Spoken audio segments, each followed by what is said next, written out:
Family Clegg Madness, and we introduce the Thunderdome. Coming up on the Fraudcast.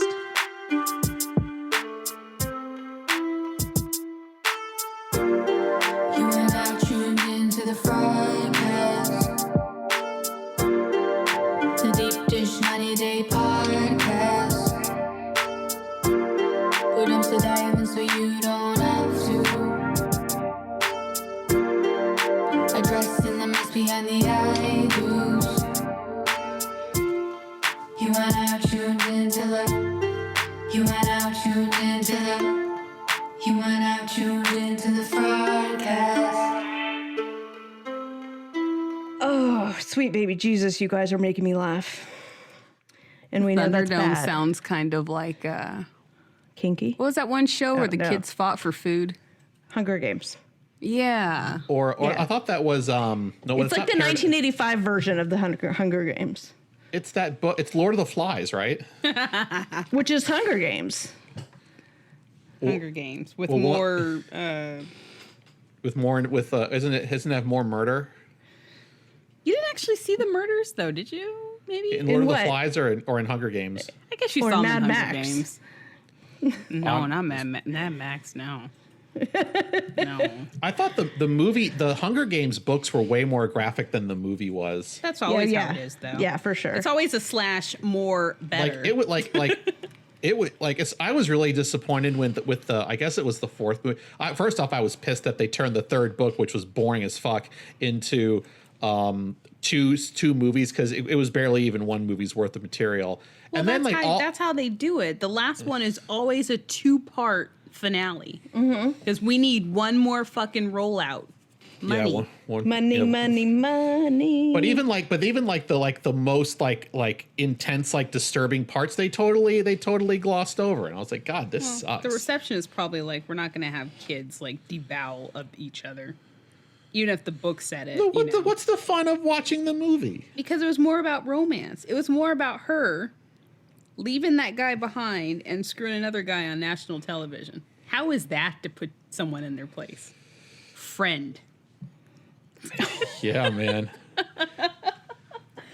Everyone's like, what the fuck is she talking about? It's And like, you'd have thought that dude was like, because that dude could have broken the other guy in half with his like pinky finger, but he got cucked like a little bitch. Oh my God. Hello and welcome to the Fraudcast. We are we're very happy Katrina, that you enjoy. stop smoking. I don't smoke. You gotta save that egg. We're very happy that you can join us today. For those of you tuning in for the first time, we are a spoiler podcast. We are also an analysis show focused on the 90-day multiverse. This means that we spill tea on all the fraud and we debate opinions about what's really going on. All sides are looked into and no stone is left unturned. If you enjoyed the show, please consider leaving us a 5-star review wherever you get your podcast, and also please subscribe to the show so you don't miss a download. These reviews really help us grow the show and help others to find us. And now I'd like to bring in our beloved co-hosts, Hanakawa and Agent C. I feel like there needs to be like entry music, like harps and, you know. Oh, see, I was gonna say the theme from Rocky. Oh, that too. That too. Depends on the day. Depends on what kind of tea we have is how I want the intro music to be. Oh, good. Well, I So think- what kind of intro music should we have today based on I'm our feeling tea like today? Eye of the Tiger level entry Really? music right now. Yeah.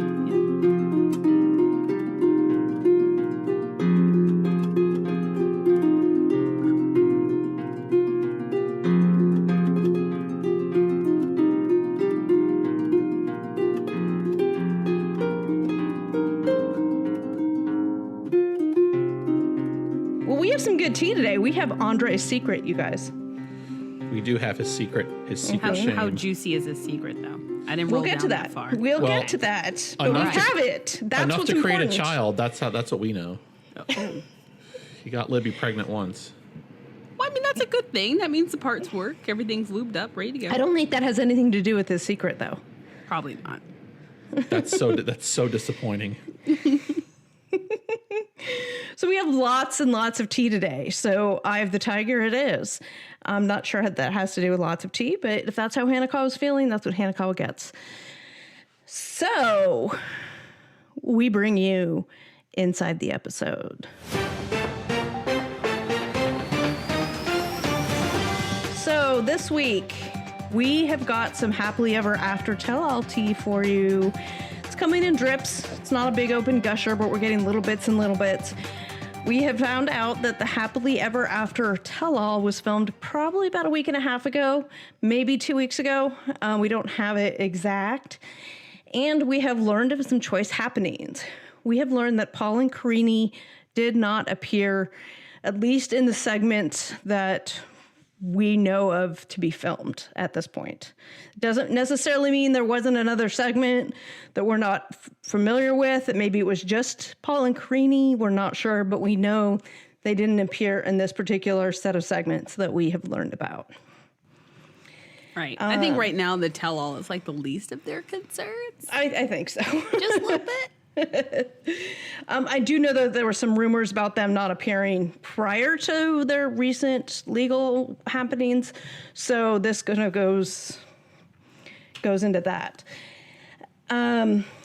This one I find was really interesting. So Mother Debbie, as in Colt's mom, went after Chuck, as in Libby's dad, for being, get this, you guys, too involved in his children's lives. Talk about the pot calling the kettle black. Can you believe that shit? Yeah. I hope they buying keep them a that. house and stuff, being too involved, buying them a house. I don't know. Yeah, why go to all that trouble? You can just have him live with you. Exactly. Maybe she was saying he's too involved to not be living with them. Yeah, we'll see. We'll see, I guess. Ooh, but that's going to be interesting. Here's another one, and I'm not entirely sure about the veracity of this one. This one might be depends on what viewpoint you view it from, but the rumor is that Angela was hitting on Chuck. Like physically hitting? No, 'Cause I know she's known for no. that too during tell-alls. No. Flirting. Let me rephrase. Was flirting with Chuck. I just gotta give her shit. Okay, so let's. Do you think Angela was actually flirting, or was she just acting a certain type of way that and Chuck took it one way? Both are possible. Yeah, I can't say why I think this, but I think she was probably just playing around. I think she has done things in the past that would make people think she's flirting, but she's really just being Angela and fucking with people. Yeah. Although I mean TBD, but if Michael was flirting with Chuck, I don't think Angela would put up with that for a second. Right. Oh, oh yeah. Or if someone was flirting with Michael, that could, make her Angela would be retaliate by pretending to flirt with somebody else. I'm just saying. If someone was flirting with Michael, like a female was flirting with Michael, Angela would be the very first human being to successfully travel through cyberspace, jump out of their screen, and beat the shit out of them. Okay, but here's another little interesting tidbit. Rumor has it that Michael was not there for the tell-all. I think because they know that people leak shit, and they would say where the hell Michael was. Right? I mean, it's happened before, right? Right. He Skyped in, and he was still in Nigeria. Yeah. I mean, we know he doesn't come to America yet. We know this, so it's not like it's. I don't know. We know as far as they got married. Like, we literally don't know where he is, but we know that there's probably things keeping him in Nigeria because we have the bans going on, we have the travel restrictions, so there's probably a chance he's not here. Like a really Yeah. high chance he's not here. So my guess is that he probably because so here's the thing. With them doing it over here's the other part. This is all done over like video conference, Skype. Oh, so we're gonna have another Skype tell-all. Yay. Yes. Can't wait for the leak. Yes. So the thing about this is these are filmed in different segments, right? So maybe Michael is there and there's a whole other, just like, like there's a whole other segment with him there and he just wasn't in this group segment that we got some information from. You know what I mean? Like we didn't get all of the tell-all because when the tell-all is filmed in person. Everyone knows who's there. Right. And they're all sitting in a room for 15 hours, right? As opposed to Skype, where they're just coming in for their parts and then turning it off. Different parts, and it's filmed like 3 separate days, 15-hour days of 3 separate days of all of this, and they mix and match the Brady Bunch characters, right? So it's hard to say for sure if Michael was there or not there, but... I can feel in my heart that he was there at some point. He I feel has like to be. he had to I have feel been. like he was there too. Yeah. Now, here's a question, though. Were the goofballs there or were the females there? Were St. John's goofballs there? Oh, man, that'd be great. St. John's I like goofballs are St. great. John's goofballs, though. I feel like they're going to be Asking questions that are really fucking, like, too late. like, it's too late. Are you going to get married with her? They're like, oh, he already got married. Shit, okay. Like, come on. It's too late to start talking about how you don't know if you're ready for commitment. Anyways, sidebar. So hopefully we'll be getting some more leaks of the tell-all, and hopefully we'll be getting a whole nother leak like we did last season. I don't know. That really ruined it for me because now I'm thinking about how long are they going to draw this Angela and Michael thing out? Are they going to get married or not get married? Are they going to save the marriage footage for the tell-all? Or next season.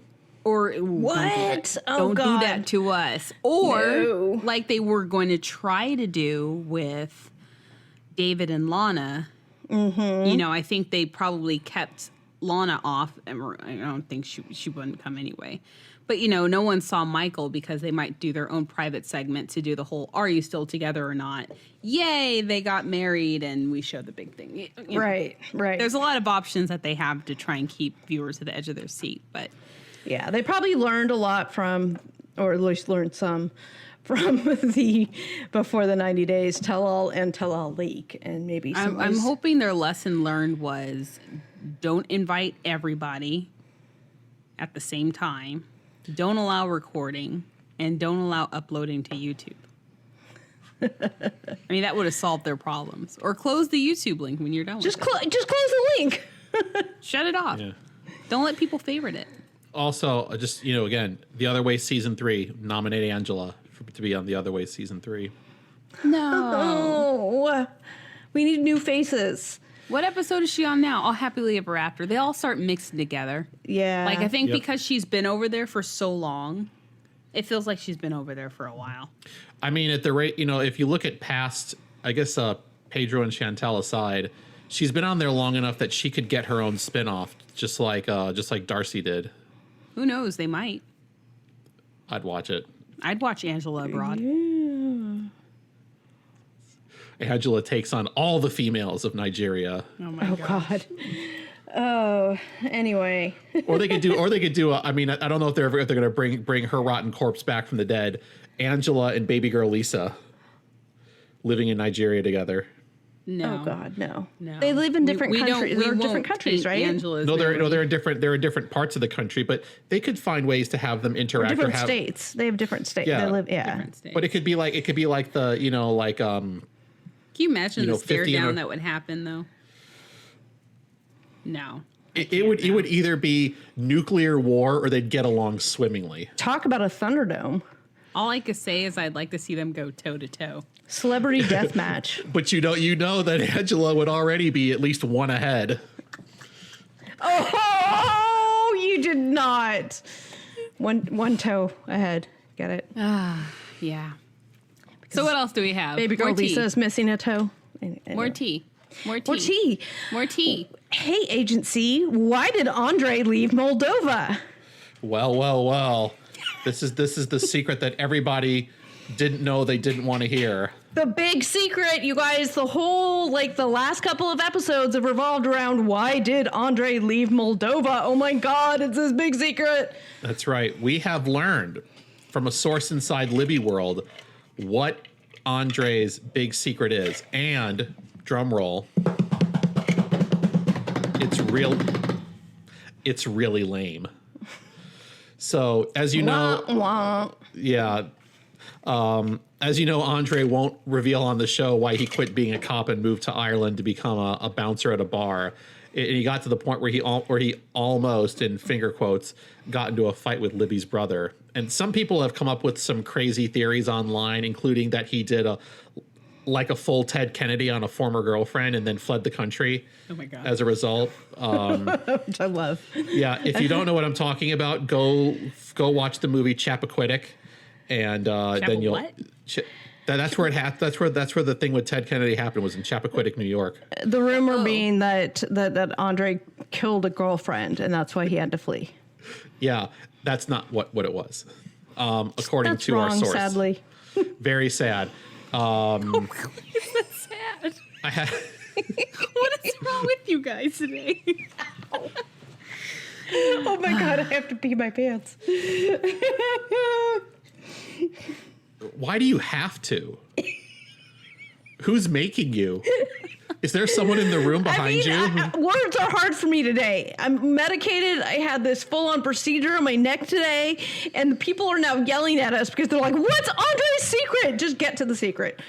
Seriously, I'm sitting here waiting. Come on. All right. Well, the reason Andre left is because Moldova is a post-Soviet country. Whoa, big secret there. And as a result, the country has a lot of endemic corruption. And so by being a cop in a post-Soviet country with a lot of endemic corruption, he's getting to see that system operate firsthand, and he didn't want to be a part of it. So he left.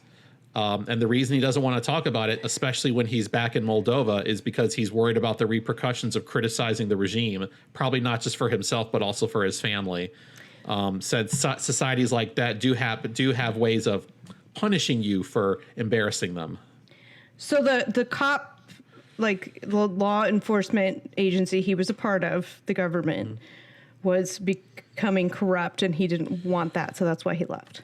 I'm pretty sure it was already fully corrupt by that point, but he just didn't want to be a crooked cop shaking people down for bribes or whatever it is they do over there. So he left. So that's the secret. That's the big secret. Yeah, and the reason he doesn't talk about it is because he doesn't want to say it in the country and have it be on TV and then have people, send, harassing notes to his family, most likely. That's my interpretation of why he doesn't talk about it. But, the other implication is that, and I know what you're probably thinking now, is that, does this mean that Andre has some good qualities? And yeah, it kind of does. Sorry about that. I know it's much easier to hate him. So that's the big secret. That's the secret. That was really boring. It was. Really There lame. was a lot of lead up. Who had that on their bingo that. card? Who had corrupt cops? Andre's a good guy on their bingo card. We won't say good guy. He's still kind of shitty, but I guess you would some morals. You would want it to at least involve either an ex. I wanted a dead body somewhere. A dead body, or drugs, or a sex scandal. Yeah, a sex Scandal scandal could have been juicy. Yeah, and a dead body. That would have been ideal. Dead bodies, no. Yeah, No, maybe not that it's he really killed somebody, but a dead body involved somehow where he had to leave. He witnessed a murder and had to go. Yeah, maybe he would, so he was a witness and he had to leave so he wouldn't get killed. Maybe something like that. Because maybe it was the prime minister's nephew. Or the Moldovan mob. Gosh.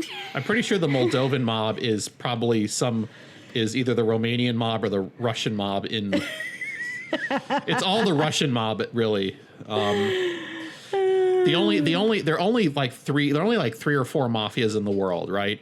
There's the Russian mob, there's the Italian mob, the Chinese mob, and the bride price mob.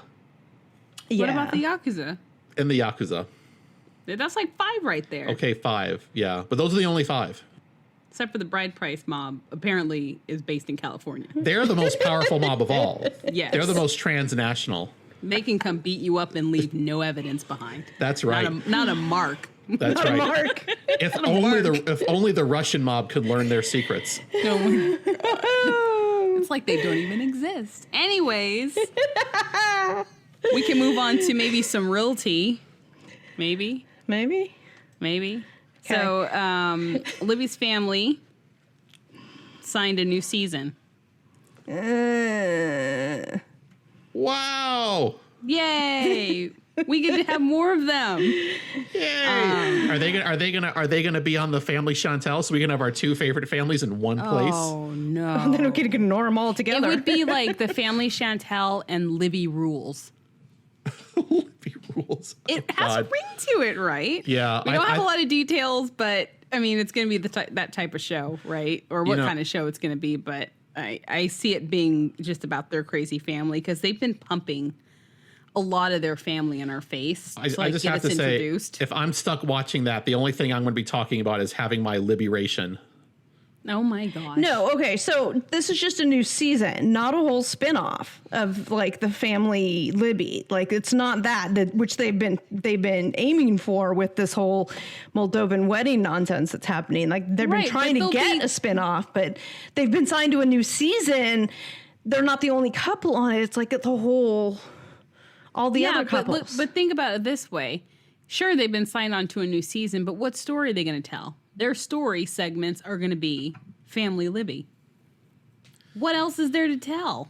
yeah, but at least it's not their own spin-off, like where it's just the family Libby. Is it going to be more Happily Ever After? Did we figure that out?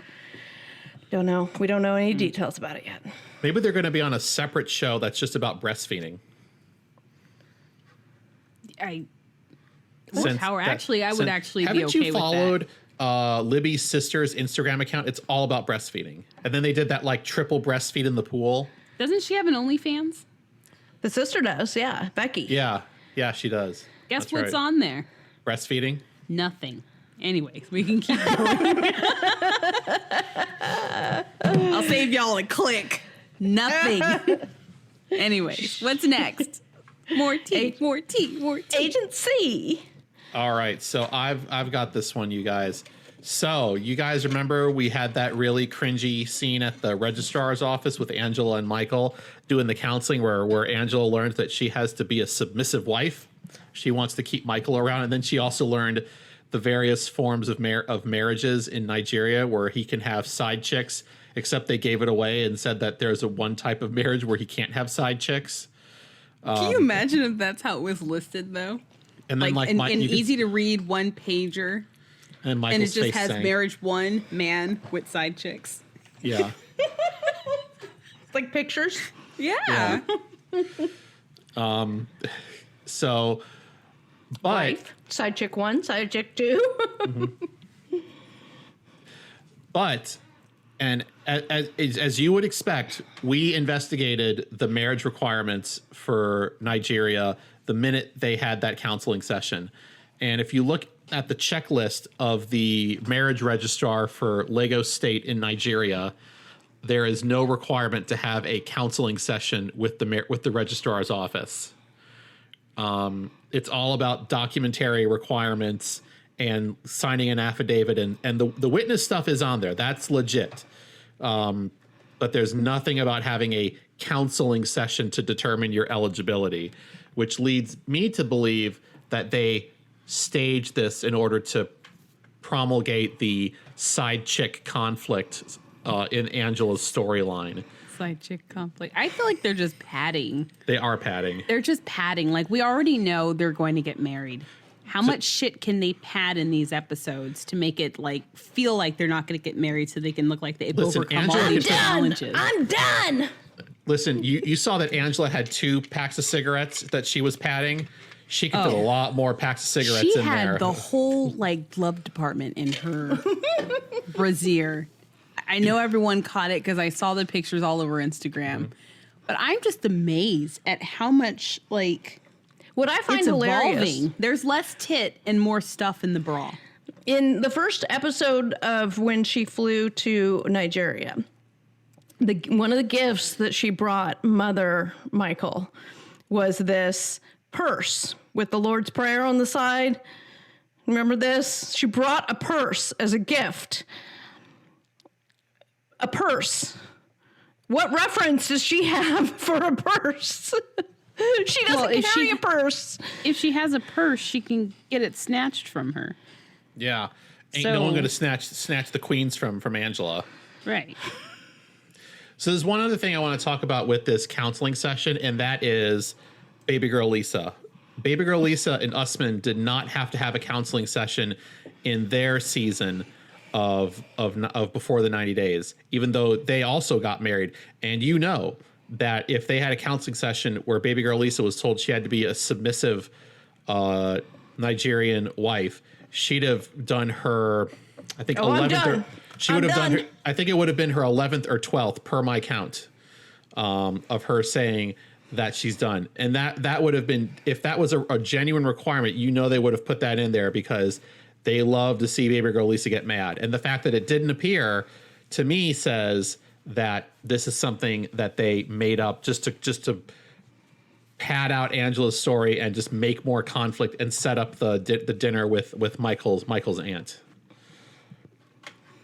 So there you go, guys. That Angela's not going to be a submissive Nigerian wife. Wow, we've never heard that before in any of her 11 billion seasons.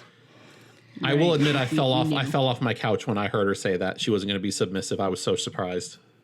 No, that was the beer you were drinking. I had a trauma. Okay, so this next little bit is sort of a, you know, what we saw in the show versus what may have really happened segment. And so following last night's episode of The Other Way, Devin took to Instagram to add more detail as to why she and her mother were so mad at Ji-hoon. So according to her explanation, Devin was putting Taeyang in the car, so she was not, she said for some reason, they lived across the street from where they were filming. So for whatever reason, they were getting in the car to go somewhere. So that's why she was putting Taeyang in the car.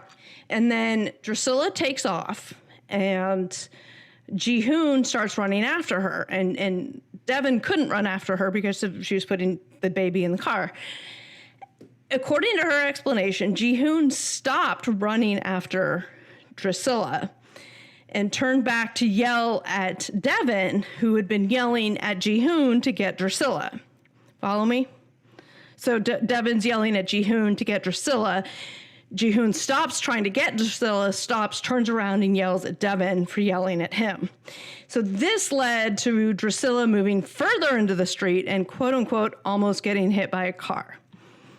So this was her story. And that's why she was so mad, was not because Ji-hoon, quote unquote, let Drusilla run. It was because Ji-hoon was running to get her, stops to turn and yell. Now, Alicia, who is Devin's mom, also posted a video on Instagram defending the situation. She said she got permission to post it and to explain further what had happened because it wasn't all caught on film. Not sure what they were talking about because this was all shown, but she even had a whiteboard with like street markings like you would see in court, like this is where I was, this is where they were. She had it all out. So she said that she was over around the corner and she was busy talking to the landlord who was around the corner. And Devin had Taeyang and he was talking to Ji-hoon, and they had Drusilla and they were at this one corner. So the four of them were at the corner. And then Drusilla takes off running down the street towards this area where there was like an alley and there was a street that led onto like a freeway.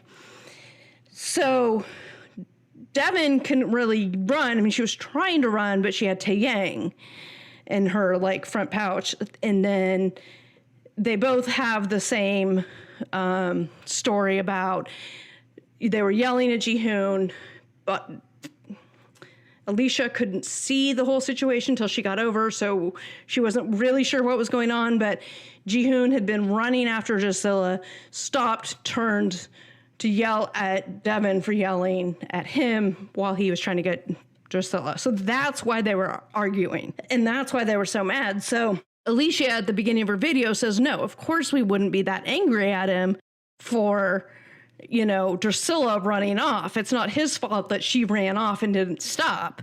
At least she admits that. But, that's the whole story according to the women Clegg. So, meanwhile, while this is all going on, Jihoon posts a screenshot of a DM he got, which was like a hate DM, which was noting, why don't you just go kill yourself? You're a terrible father. And then some stuff in Korean. And he said, well, this is why people kill themselves. Heavy stuff, man. Right. Sounds like a whole bunch of yelling. Yep. And we'll come back to that. Right. We're going to circle back to that topic. Yeah, I will make an editorial comment, which is that a lot of this sounds like they know that the way they were portrayed in the show is provoking a enormous online backlash. Like if you go into Alicia's posts in the last couple days, especially the one she did with the video defending herself and explaining what happened, the comments are vicious. They are intensely mean. So I think they may be trying to do this as a form of damage control, not for TLC, not for the show, but for their own personal brands and their personal followings. They feel like they need to set the record straight in order to get the haters off their backs, but doesn't seem to be working. Well, that's the problem too, is once people get a view or opinion on one side based on the show, they kind of stick there. It's funny how that works. But we saw it with Erica and Stephanie. There's no doubt that Stephanie it seems to be a very difficult person to deal with. Yeah. But the piling that. Did you see how many red flags she got? All right. You're segueing. I know I'm not supposed to do it. Okay, I don't fucking care. I know I'm not supposed to do this. TLC copied me. That whole red flag counter up in the corner. That was my idea. I did it first on YouTube, completely ripped off. They didn't contact me. Where's my royalty check, you assholes? You didn't sign off on that? You didn't sign off No, on they it. didn't. That's the problem. They didn't give me the chance. You have to patent that. Copyright. I own the copyrights on all my free-for-all. videos. Now, someone suggested that maybe that was Adam standing me because of what a positive force I've been in his life. I think you and Adam just have a standing circle. It's a circle jerk thing that I'm not entirely sure I'm comfortable with. I think it's because they look similar. They do, don't they? It's not just me, right? Do you think they're brother and sisters with different one parent? I have not seen the two of you in the same place at the same time. Who, I'm just saying. Me? Who are you talking about? Me? Adam. You and Adam. Me and Adam? Yeah. We're of a kindred soul. Well, I'm just saying, I haven't seen the two of you in the same place. How do you know that you're not Adam? And how do we know Adam's not Agent C? We don't know your real name, do we? You could be Adam. I think that we are each other's spirit animal. There you have it. And with that, I take you into Katrina's court. Okay, you guys, this week, absolutely no contest on this one. I didn't have any arguments. There was no debate. This week's case came from before the 90 days strikes back, which you guys, yes, unfortunately is still a thing. And it is when Ash was, quote unquote, striking back at something David of David and Annie had said on Pillow Talk about bringing flowers. And Ash full out power bombs David, saying that David should do that for Annie and that maybe Annie would orgasm once in a while. Okay, first, stop there. Where the hell did that come from? What do bringing flowers have to do with orgasms at all? And second of all, David and Annie and orgasms, you guys, these are the king and queen of boom boom, right? You do not come for 90-day royalty like that, especially unprovoked, right? So go back and crawl under your nothing box, ash hole. I will sentence you to 2 years of PDOD syndrome, which is where you have no orgasm feeling. And if you question where that came from, go listen to our Patreon. Also, if you question if Annie is the queen of 90 Day, go read my article on why she is the undisputed queen. Can we call her Boom Boom Queen? Boom Boom Queen. Queen A Boom lot of people Boom. will be like, "Can we get cut?" Because boom boom doesn't mean the same thing for everybody. But Well, Hanakawa, you know that Boom Boom is the mid-world boss in Super Mario Brothers 3. it's also the sound in Adventure Time that people use to say poop. So depends on. Oh where God, you are. we're really mixing fetishes right now. This is getting weird. I don't know if I can handle this. You can. You will. Like if you were going to combine Super Mario 3 fetish with scat fetish with sex, this is. No. This is Actually, on a no. level. Just stop. This is on a there. level. This is on a level. Just stop there. I can't If deal you with have to say scat fetish, then no, that's it. We don't have the filters to be putting that on this episode. I'm putting out a bounty. Save that on for your YouTube. I'm putting out a bounty. If someone can find Rule 34 content that matches those criteria, I will give you a shout out on my show. I'm waiting to see how many people are sliding into your DMs for that one. We'll see. Yeah. Hold on. We'll see. Got my phone right here. I'm going to watch for those DMs. Yeah.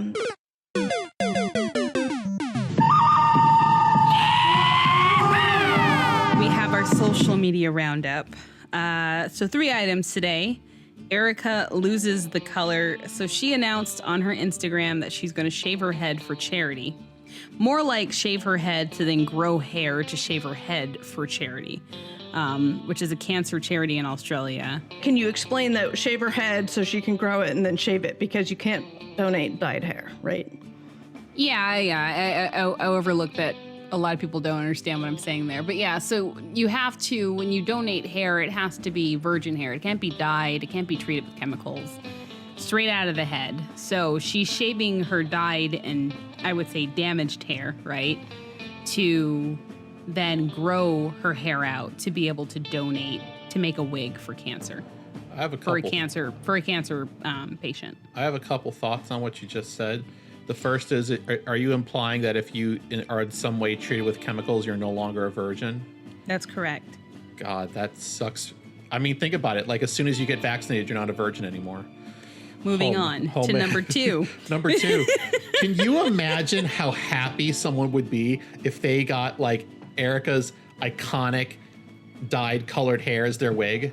Okay, so people were in the comments saying that, like, can you shave your head, make a wig out of it, and give that away as, like, Or she could auction a giveaway item. Or she could auction it for a charity. She could auction it and give the money to charity. Yeah. I think that would be a better idea. I don't know how, like, durable the hair would be, but I'll ask her. I'll tell her to do it. okay, you're gonna hit up Erica and ask her to shave her hair and give it away for No, charity. to auction it off on eBay and then give the money to a cancer charity. I actually think it's a pretty cool idea. It would work. I think she'd be up for it. Oh my goodness. We will move on to that. Hopefully she hears this and she considers that for the... there was a lot of comments asking for that, so it's actually a high demand request. Next up is Pedro and Chantel. A post on 90 Day Tomfoolery came up that was showing or saying that Chantel was pregnant and that they're filming a new season. Since it was just a post, I mean, there was nothing else to corroborate it, but it's I'm assuming a DM that was slipped into this Instagrammer's inbox for that. But I also went to go to her Instagram and she didn't look pregnant, so maybe this is early on news. I don't know. This is just a post, so I'm going to put that out there.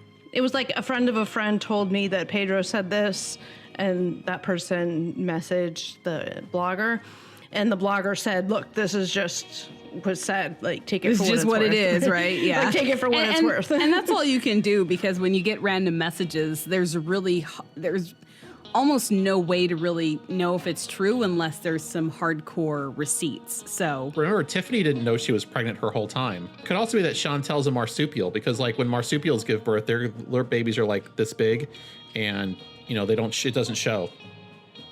that's a lot of theories right there. There's a lot happening there. Marsupial gonna baby. say, I didn't know I was pregnant, so Listen. she could be on that. That could be the new show she's on. But Pedro knows. So, what I was gonna say was that, like, people will DM bloggers with some really whacked out shit. Okay, there's some theories, and I mean, I will say straight up lies. Some of them are straight up just whacked out, whatever, who knows, rumors, whatever they are. People will DM us with some weird shit, and it's hilarious. But, you know, we check into it. We're never going to post anything just directly. You know, we're always going to verify it or not post it if it's a lie. All right, so I'm going to finish with congratulating Lauren and Alexi, well, not Lexi, but Lauren, for hitting 1 million on Instagram. That is the big thing now. I don't know where she's going to go from there, but I was actually surprised that, what is her name? Beat her to 1 million. How? But she was on the show before, right? Mm-hmm. But Pow was on more seasons, and Pow shows her tits and ass a lot more than Lauren ever does. So that's why she gets more followers. I guess that could help. I mean, if you like, you click. So yeah, you want to see That's more. All right. Thank you, Hanakawa. And now let's ask the visa officer. All right. So I have one thing I want to observe upon, and then we'll take a couple of questions from Instagram. The first is Larissa and her fake deportation drama. I am getting really sick of Larissa complaining about how she could get deported at any time, because that's not how the immigration system works.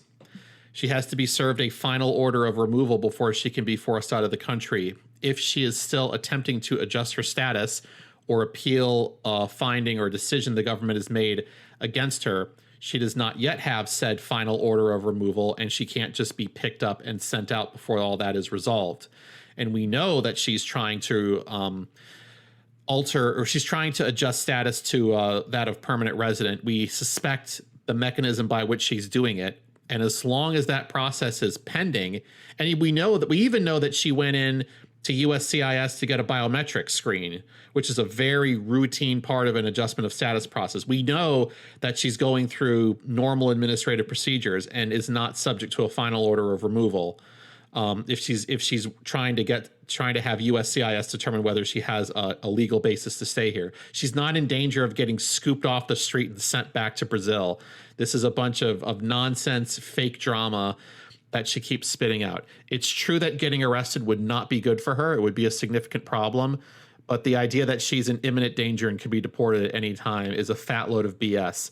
And any of the immigration attorneys who listen to this show are welcome to send me a message to tell me if I got any of that wrong, and I might share it on a future episode. If you guys remember a few weeks ago, we said we wanted to start taking your questions by voice recording so that we can have you ask them directly on the show.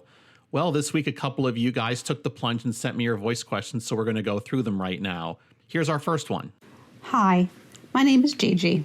I'm rewatching 90 Day Fiance before the 90 days. I'm curious on how long a U.S. citizen can stay in a foreign country with a visa.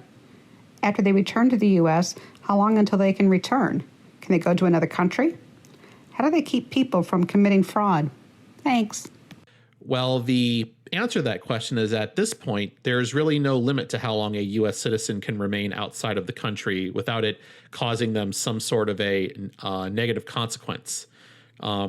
American citizens are permitted to live outside the U.S. for years upon years at a time. And the thing that actually matters is the country that they're living in and them obtaining a relevant resident status that would let them stay there. Obviously, if Americans living illegally in some country, that's a little bit no bueno vis-a-vis that country.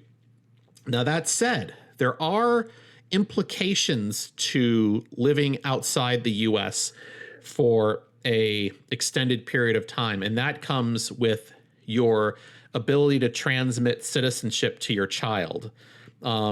Prior to, I think it was the 70s or the 80s, when they made some changes to citizenship law, you were required to come back to the U.S. periodically, or otherwise you would be unable to transmit citizenship to your child. That requirement is somewhat stabilized to I think it's a 5-year requirement now, and with a certain amount having been after a certain age. So if you were to have been born in the U.S. and then taken out of the country and never came back, You would not be able to transmit your U.S. citizenship to a child that is yours. You are required to have spent some time in the U.S. in order to transmit citizenship, though, in effect, most people who have grew up here and then gone to live overseas meet that requirement. But that is a wrinkle in citizenship law that very few people know about, unless they're, doing passports.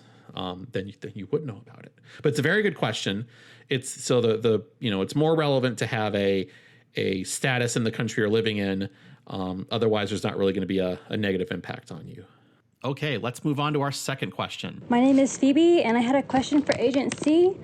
I was wondering if Jess was on a visa for an au pair or if she was actually on a student visa, because I've been following her for a while since she started dating Colt, and she only mentions going to college. Jess is here on a J1 visa, and a J1 visa is called an exchange visitor visa.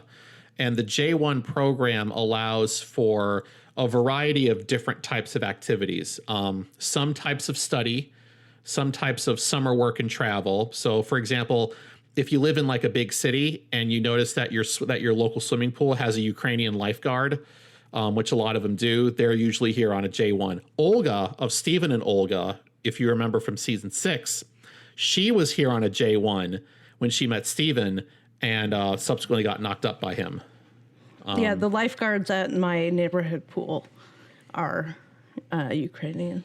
Yeah, and if you have a foreign lifeguard who's young, who's like in their late teens or early 20s, odds are they're here on a J1 doing what's called summer work and travel, and that's permitted in the law. That's interesting too, because when I was in college, I worked at a summer camp, like an overnight residential summer camp. We lived there all summer, and there was a lot of people who worked there who were staff members, who were either counselors or worked in the kitchen, or a whole combination of them. And they were all from foreign countries. Now, back when I was 19 years old, I didn't know anything about visa status, nor did I care. Yeah. But would that be, and then after their summer working there, then they would go and travel the U.S. or other countries on their way back to their home country? It's exactly what the J1 program is structured to do. Now, there are other types of J1s can also be trainees, technical trainees. So, for example, big companies will send engineers from the home office to an office here to do some studying, some OJT, on the job training, and that also falls into the J1 program. So we have education, we have summer work and travel. That's considered a form of cultural exchange. But the J1 program also includes the au pair program. So young people who come to the U.S. as au pairs come on J1 status. And there's a lot of rules for for what an au pair contract must look like. And those are considered to be a little bit trickier to decide on, because you have to go through this 20-point list for what the contract between the host family and the au pair has to contain, so that it is in compliance with U.S. labor law. And if there's somebody for whom that's an exciting idea, it's our friend Katrina. But the reason why it's probably a little bit confusing is because the J1 program covers many types of reasons why you might come here, including work, travel, study, and being an au pair. But we know that Jess is here on an au pair status. But that's a good question. It's good. It's a good opportunity to kind of explain what the J1 program is. So the answer to that question is Jess's visa for an au pair student visa is yes. Yeah. Now there's one other thing. There's one other thing about the J1 program that's a little bit of and I don't know if it would apply to Jess specifically. Some J1s have a residency requirement. They're not allowed to get a visa to come back to the U.S. unless they've been in their country, a country of origin, for 2 years.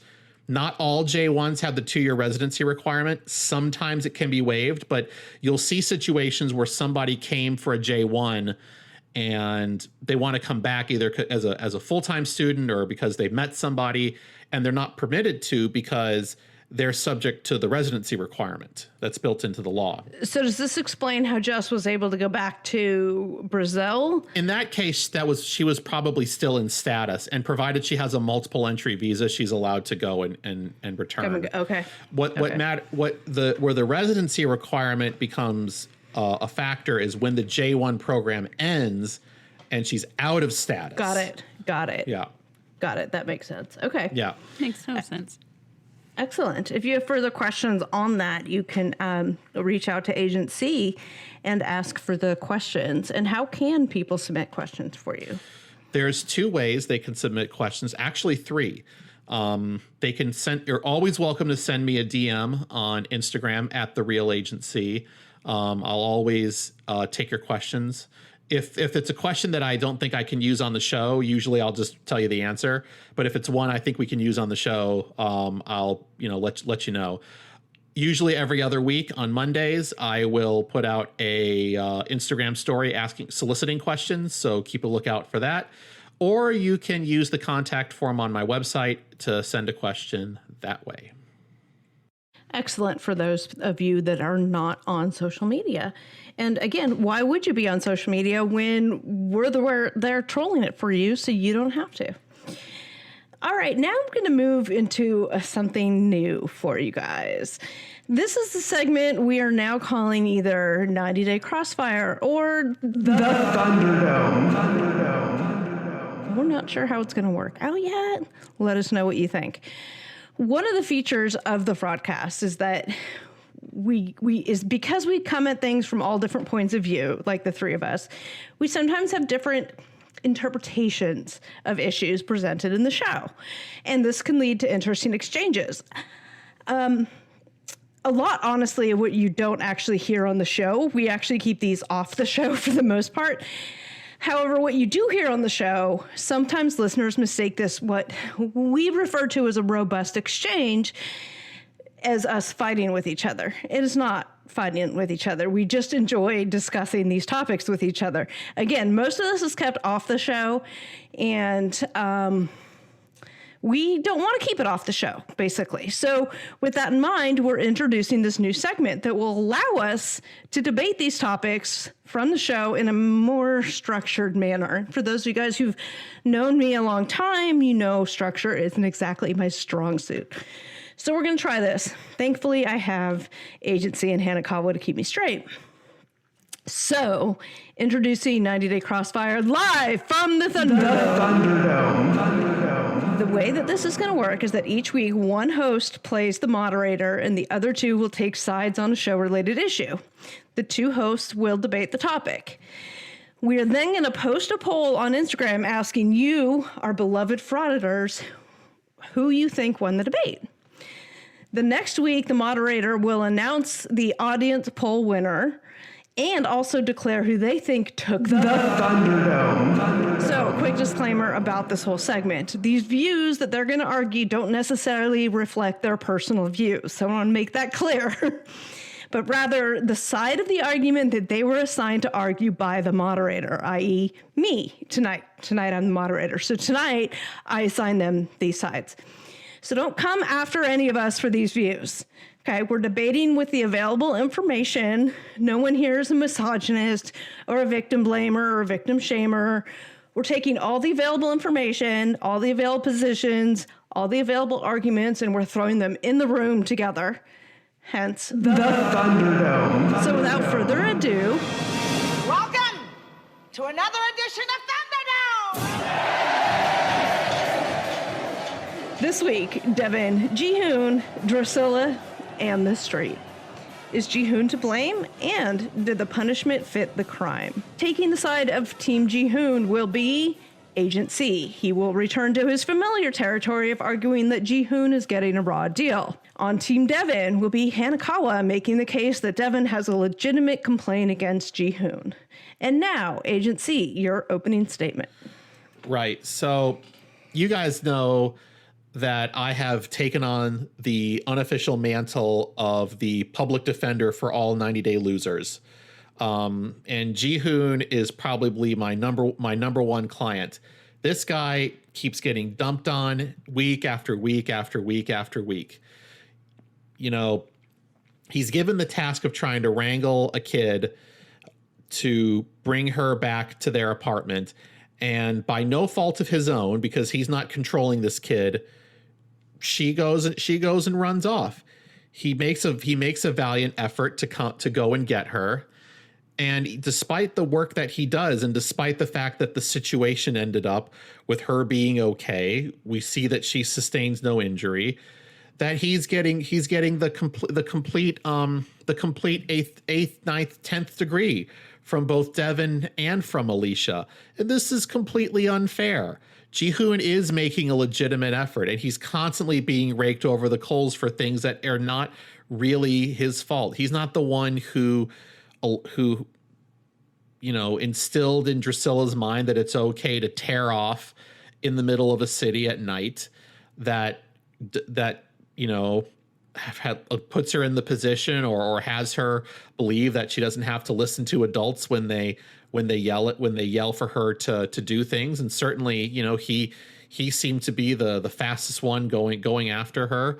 And I think that to push him to the point where he's just sobbing in the middle of the street, I think is entirely inappropriate and unfair. And it's unfair for Alicia to be telling Ji-hoon that she's going to kill him if anything happens to Drusilla.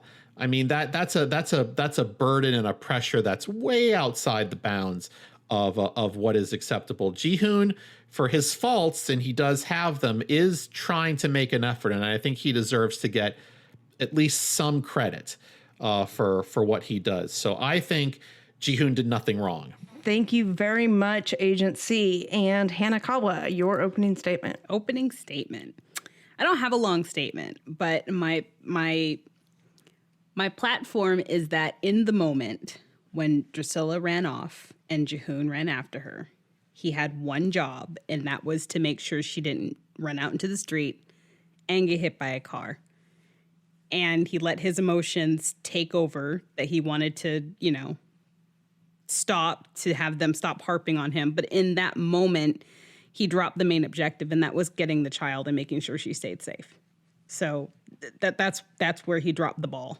If you want to hear the rest of this argument, tune into the Fraudcast Extended Edition, available on the Patreon, patreon.com/thefraudcast, as Agent C and Hanakawa square off on the subject of Ji-hoon versus the Clegs. The Thunderdome. All right, and I am Katrina. I am Frauded by TLC on Instagram. You can also find me at Just Frauded on Instagram, which is my personal stuff. I'd like to take a moment to pimp the Patreon and all of our Fraudience members over there. I'd like to say hello and welcome to our new members since last week. We have Stephanie, Noelle, Kathleen, Wendy, Jennifer, Jen, Arlene, Marissa, CJ, Nicole, Kimberly, BB Life, Susan, and Susan. Thank you guys very much for joining the Fraudience. We love having you here. And if you guys are interested in the Patreon and what we talk about over there, we have all kinds of subjects, all kinds of topics. We have some 90-day stuff, some reality stuff. We have some other just topics, some other things that we discuss. Come on over. We got some good changes coming. We got some new content coming I'm very excited about. So we'd love to see you over on the Patreon. And remember, if you are a Patreon member, you have access to the exclusive Facebook page just for the Fraudience patron members. And you also have access to the exclusive Discord server, which hosts your favorite Agent C and Hetero Life Mate, which you can engage in conversation with them. They're both pretty active over there. So you have those options to you as well. All right. And so you can find me at 90 Day Fiance today on Instagram. And if you would like to follow me or subscribe to me on YouTube, my name is High Functioning Millennial there. And you wonderful people can find me at my website, www.askthevisaofficer.com.